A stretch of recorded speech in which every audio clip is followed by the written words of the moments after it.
Once he is tried and found guilty, you put him to death. It was a judgment process, much like our courts today. The difference is, again, if found guilty, you put him to death.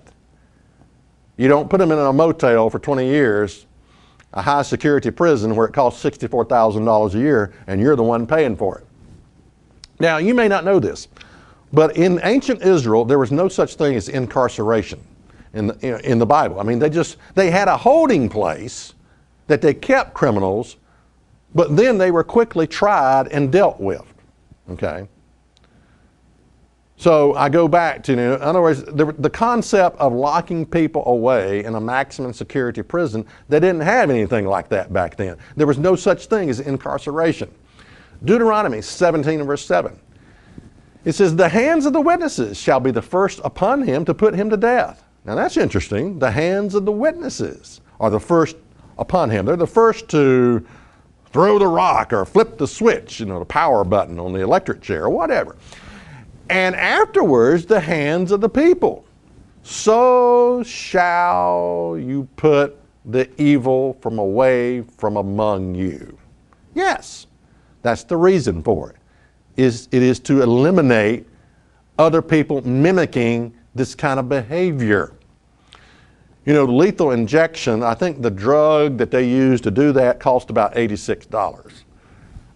That's not bad at all, compared to $64,000 a year in a maximum security prison to keep some thug in there for 20 years. One of the dumbest statements I've ever heard in my lifetime is that capital punishment does not deter crime. That's the stupidest statement I've ever heard in my life. I don't know, how can anybody with 3 brain cells lined up in a row even believe that? I mean, at least it prevents crime, at least from the one individual. If you put the murderer to death, he's not going to come up out of the grave and go kill again. Well, I think we all understand that, don't we? But the reason for this, so shall you put evil from away from among you, it was a public example. In other words, it was to create fear from the justice system.